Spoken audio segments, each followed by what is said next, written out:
So I'm going to continue with my fossil animation.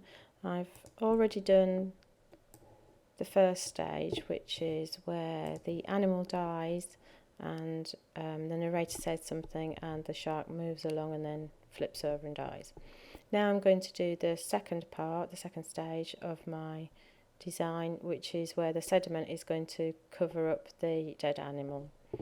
So I will need a new sprite for this, so I'm going to paint this one. So I'm just going to do some blobs of orange for the sediment. There we go, and I'm just going to fill those in.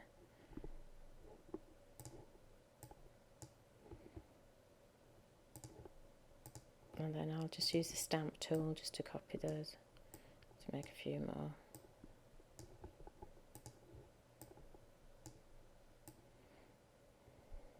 Maybe with one more lot.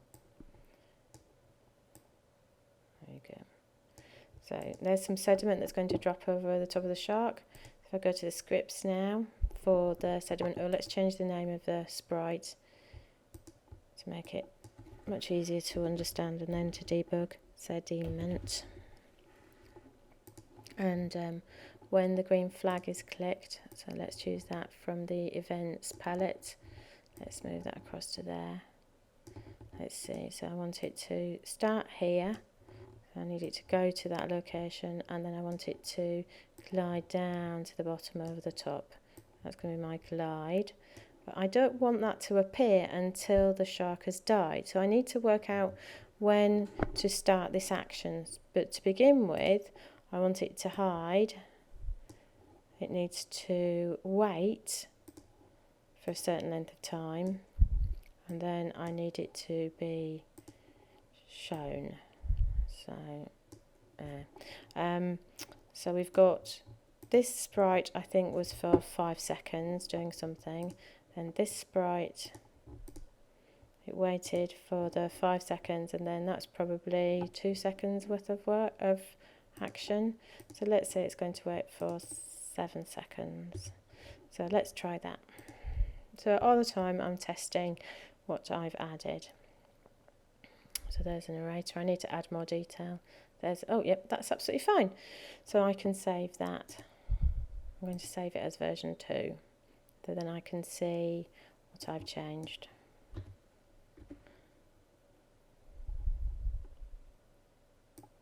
So the next thing that I'm going to do is I need a different image for my shark that is a fossil image. Now I know that there are no fossil images in the Scratch sprites examples, so I've already looked online and I've found this image of a shark fossil, which I'm going to download, and I can see that I am allowed to use it.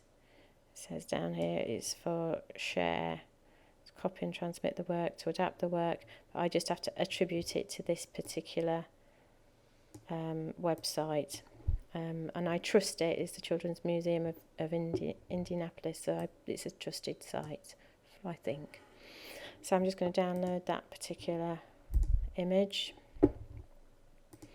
and then I can just go to the costumes for my shark and just drag it into there.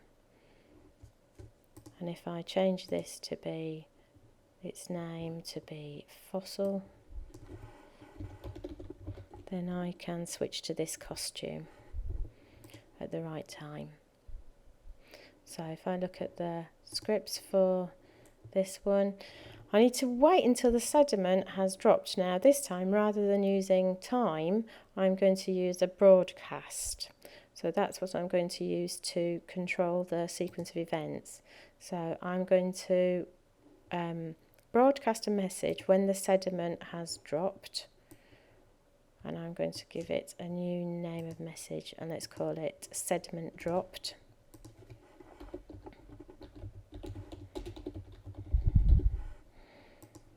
And then when the sediment has dropped, then the shark can change its costume.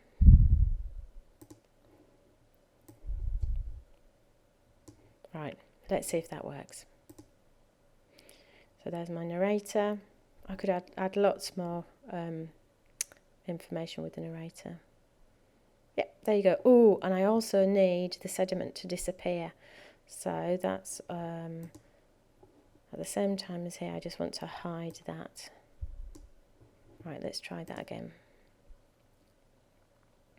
And at the same time as the sediment drops, maybe I can have the narrator saying something. Yeah, that's good. Okay, so the narrator also, when the sediment has dropped, can say, I can dig you up now.